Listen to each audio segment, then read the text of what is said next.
Hello అండి. ముందుగా అందరికీ శ్రావణ శుక్రవారపు శుభాకాంక్షలండి. శ్రావణ మాసం అనగానే పూజలు, వ్రతాలు, పేరంటాళ్ళు, తాంబూలాలు ఇవే కదండి మనందరికీ గుర్తొచ్చేది. మరి అందులో అతి ముఖ్యమైనది తాంబూలం ఇవ్వడం, వాయనం ఇవ్వడం అంటాం మనం. ఈ మధ్యకాలంలో వాయనాల పేరిట తాంబూలం అన్న మాటకే అర్థాన్ని మార్చేస్తున్నారండి. ఇస్తినమ్మ వాయనం, పుచ్చుకుంటినమ్మ వాయనం అంటూ ఇచ్చి పుచ్చుకునేటటువంటి ఈ తాంబూలాలలో మనం ముఖ్యంగా అనాది కాలం నుంచి ఇస్తున్నవి, ఇవ్వవలసినవి ఒక్కసారి చూద్దాం. తాంబూలం అనగానే తమలపాకులు, వక్కలు లక్ష్మీ స్వరూపాలు. మనం ఇచ్చేటటువంటి తాంబూలంలో గుండ్రటి వక్కలని ఉంచాల్సి ఉంటుంది. ముత్తైదువుకి ముఖ్యంగా పంచవలసినటువంటి పసుపు, కుంకుమ, పసుపు తాడు, తిలకము, కాటుక, గాజులు, ఇంకా పువ్వులు. వీటితో పాటు అరటి పళ్ళని లేదు ఏదో ఒక రకమైనటువంటి పళ్ళు, వాయనం కోసం నానబెట్టిన శనగలని, కొంతమంది చలివిడిని పెట్టి తాంబూలాలని ఇస్తూ ఉంటారు. ఇది అనాది కాలంగా వస్తున్నటువంటి ఆచారం. కలిగిన వాళ్ళు కొంతమంది జాకెట్ బిట్టును కూడా పెట్టి వాయనాల్లో ఇస్తూ ఉంటారు. కానీ ఈ మధ్య కాలంలో అంత మోడర్నేట్ అయిపోయిందండి. ఎవరు ఏ విధంగా అయితే చేస్తూ ఉంటారో దానిని ఫాలో అవ్వాలి అనుకుంటూ ఉంటారు. ముఖ్యంగా ఈ యూట్యూబ్ ఛానల్స్ ఎక్కువైన తర్వాత పూజలు, పునస్కారాలు అంటూ ఎవరో కొంతమంది తప్ప ఆర్భాటాలు, హంగులే ఎక్కువవుతోంది. కానీ అసలైనటువంటి పూజ అయితే ఎక్కడా కనబడడం లేదండి. యూట్యూబ్ పుణ్యమా అని పూజలు, పునస్కారాలు అలవాటవుతోందనుకోవాలా? లేక అనవసరపు ఖర్చులతోనూ, ఆర్భాటాలతోనూ, హంగులతోనూ కొత్త పుంతలు తొక్కుతున్నటువంటి ఈ కొత్త వ్యవహారాలకి అలవాటు పడాలనుకోవాలా? నిజానికి ఒకప్పుడు పండుగ అంటే ఇళ్ళు వాకిళ్ళు శుభ్రం చేసుకొని దీపారాధన కోసం పూజ సామాన్లన్నీ శుభ్రంగా కడిగి ఇంట్లో ఉన్న దేవుడి పటాలన్నింటినీ కూడా శుభ్రంగా తుడిచి పసుపు కుంకాలు పెట్టి గడపలకు పసుపు రాసి మామిడి తోరణాలు కట్టి పూజ అన్నది ఏ టైంకి చేసుకోవాలి అని ముందుగానే పంతుళ్ళని అడిగి కనుక్కొని ఆ రోజుకు కావలసినటువంటి ఏర్పాట్లన్నీ ముందు రోజే చేసుకొని పండగ రోజు ఏదో ఒక పలహారం, పులిహోర, దద్దోజనం, చక్కెర పొంగలి ఇటువంటి సాంప్రదాయకమైనటువంటి వంటలతో అమ్మవారికి నివేదన చేసి పూజని ఇంటిల్లిపాది కూర్చొని హ్యాపీగా చేసుకునేవాళ్ళండి. కానీ ఇప్పటి పరిస్థితులు ఎలా ఉన్నాయో ఒక్కసారి ఆలోచించండి. శ్రావణ మాసం పౌర్ణమికి ముందుగా వచ్చేటటువంటి శుక్రవారం నాడు వరలక్ష్మి వ్రతాన్ని జరపవలసింది పోయి ముందుగానే అన్ని రకాలైనటువంటి పండుగలు, వ్రతాలు జరిపించేస్తూ ఉంటారు. అంతటితో ఊరుకుంటారా? వెనకాల బ్యాక్ డ్రాప్స్ అంటూ డెకరేషన్ ఐటమ్స్ చూపిస్తారు. అలాగే పూజలో ఏవి ఉంచాలో ముఖ్యమైన వస్తువులన్నీ వదిలిపెట్టి, ఇదిగోండి ఈ వస్తువు తీశాను, ఇది పలానా వెబ్సైట్లో దొరుకుతుంది, సో అండ్ సో ఇన్స్టాగ్రామ్ పేజీల్లో దొరుకుతుంది, మీకు కావాలంటే దీనికి సంబంధించినటువంటి లింక్ డిస్క్రిప్షన్లో ఇస్తాను అంటూ వాళ్ళ బిజినెస్లు వాళ్ళు చేసుకోవడానికి, వాళ్ళ ఛానల్ వ్యూస్ పెంచుకోవడానికి రకరకాలైనటువంటి కొత్త పంతాలనైతే యూట్యూబ్ ద్వారా మనకు అలవాటు చేస్తున్నారు. నిజానికి ఒక పూజకో, ఒక వ్రతానికో కావలసినటువంటి ఎలిమెంట్స్ కన్నా కూడా ఎక్స్ట్రా యాక్టివిటీస్, ఎక్స్ట్రా ఎలిమెంట్సే అక్కడ మనకు కనపడుతూ ఉంటుందండి. బాగా గమనిస్తే అది మనందరికీ అర్థమవుతుంది.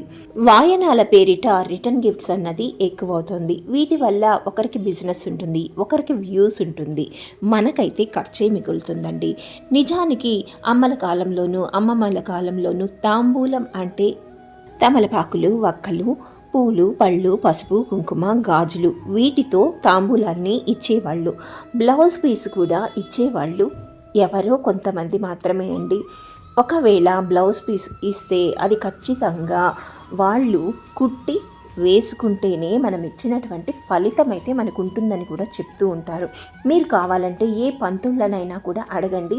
మనము ఏదైనా పూజ చేసుకొని ఎవరికైనా తాంబూలంలో బ్లౌజ్ పీస్ ఇచ్చామంటే ఖచ్చితంగా అది వాళ్ళు కుట్టి వేసుకుంటేనే మనకు ఫలితం ఉంటుంది అని చెప్తారు. మరి మనం తాంబూలంలో ఇచ్చేటటువంటి బ్లౌజ్ పీస్ని నిజంగా వాళ్ళు యూజ్ చేస్తున్నారా? ఒక్కసారి ఆలోచించండి. అది అనవసరమైనటువంటి ఖర్చే కదండి. ఒక బ్లౌజ్ పీస్ మనం తీయాలనుకుంటే ఎంత కాదనుకున్నా కూడా 100 రూపాయలైతే ఖర్చు పెట్టాల్సి ఉంటుందండి. ఒక 10 మందిని మనము ఇంటికి పిలిచి తాంబూలాలు ఇచ్చినప్పుడు ఆ బ్లౌజ్ పీస్కి అయ్యే ఖర్చు ఎంతండి మనకు? రూపాయలు అవుతుంది. 1000 అంటే చిన్న అమౌంట్ అయితే కాదండి నా దృష్టిలో. అంత ఖర్చు పెట్టి మీరు తాంబూలంలో ఇచ్చినటువంటి ఆ జాకెట్ పీస్ని వాళ్ళు వేసుకుంటారా? లేదు, తీసుకెళ్ళి మరొకరికి ఫార్వర్డ్ చేస్తారు. సో అది అనవసరమైనటువంటి ఖర్చే కదండి. రూపాయి అన్నది ఊరికే రాదు కదా. రూపాయి ఖర్చు పెట్టినప్పుడు అది యూస్ఫుల్గా ఉండాలి. జాకెట్ పీసుల కోసమో రిటర్న్ గిఫ్ట్ కోసమో పెట్టే బదులు మీరు ఆ ఖర్చుతో మంచి మంచి పళ్ళు తీసుకురండి, లేదు స్వీట్స్ ఇవ్వండి, డ్రై ఫ్రూట్స్ పంచండి. తీసుకెళ్ళిన వాళ్ళు వాళ్ళ ఇంట్లో ఉన్న పిల్లలు తింటారు. అది ఒంటికి వంట పడుతుంది. డెకరేషన్ కోసం నానా హంగామా చేస్తూ ఆర్భాటాలతో ఏర్పాటు చేసే ఆ ఖర్చుతో 10 మందికి పట్టడన్నం పెట్టండి. పండుగ పూట లేని వాడి కడుపు నింపి వాడి కళ్ళల్లో ఆనందం, వాడి కడుపులో ఆకలిని తీర్చిన వాళ్ళు అవుతారు కదా. మనస్ఫూర్తిగా ఆనందంగా వాళ్ళు దీవించేటటువంటి ఆ దీవెనలే మన పిల్లలకి శ్రీరామ రక్షగా ఉంటుంది. చుట్టుపక్కల వాళ్లకో తెలిసిన వాళ్లకో పిలిచి ఇలా వాయనాల పేరుతో అనవసరమైన ఖర్చు చేసి మీరేమో ఇస్తారు ఆనందంగా, కానీ తీసుకెళ్ళిన వాళ్ళు గొమ్మనుంటారా? పక్కింటికి వెళ్తారు, వాళ్ళు ఏదో ఒకటి ఇస్తారు. ఆహా, దానికన్నా ఇది బాగుంది, దీనికన్నా అది బాగుంది, వీళ్ళు ఇచ్చిన దానికన్నా వాళ్ళు ఇచ్చింది బాగుంది, వాళ్ళ ఇంట్లో చూడు అంత బాగా చేశారు, వీళ్ళింట్లో చూడు ఇంత బాగా చేశారు అంటూ లేనిపోని గుసగుసలు అనేది మొదలవుతాయి. ఈ గుసగుసల వల్ల మళ్ళీ లేనిపోని అపార్థాలు, అనర్థాలు, ఇంకా ఎక్కువ చెప్పాలంటే మన ఒంట్లో బీపీలో షుగర్లో ఉంటే అవి కాస్త ఇంక్రీజ్ అయ్యి హాస్పిటలైజ్డ్ అవ్వడం. ఏమండి, ఒక్క వాయనం ఇవ్వడం వల్ల ఇన్ని అనర్థాలు జరుగుతాయా అంటే జరుగుతాయండి. ఎందుకంటే మనం ఏమి చేసినా ఇతరుల మెప్పు కోసం చెయ్యాలనుకుంటాం. ఇది హ్యూమన్ మెంటాలిటీ అండి. మన టైం బాగుండి మనల్ని మెచ్చేసుకున్నారా సరే, సపోజ్ మనం వెనక్కి గుసగుసలాడారే అనుకుందాం. ఆ విషయము ఆ చెవిన ఈ చెవిన పడి ఆఖరికి మనకు తెలిసిందే అనుకోండి, ఇంకా అక్కడ మొదలవుతుందండి అనర్థాలన్నీ. అయ్యో, ఇంటికి వచ్చినప్పుడు బాగున్నారు, వెనకెళ్ళి ఇలా మాట్లాడారా అని వాళ్ళ మీద మనము అలిగి మన డబ్బుకు డబ్బు పోయి, అలా పరువుకు పరువు పోయి, అంటే ఒకరితో కంపేర్ చేసినప్పుడు మనకు అది చిన్నతనమే కదండి. అలా మనకు పరువు పోయి, డబ్బు పోయి, మనశ్శాంతి పోయి, ఇవన్నీ అవసరమా అండి? హ్యాపీగా ఏ పూజ చేసినా ఏ వ్రతం చేసినా మన అమ్మమ్మలు ఇచ్చినట్లు సాంప్రదాయబద్ధంగా తాంబూలాన్ని ఇవ్వడం ఉత్తమం అండి. అనవసరమైనటువంటి హంగులు ఆర్భాటాలకి పోకుండా ఉన్న దాంట్లోనే హ్యాపీగా ఇంటిల్లి పాది కలిసి కూర్చొని వరలక్ష్మి వ్రతాన్ని చేసుకోండి.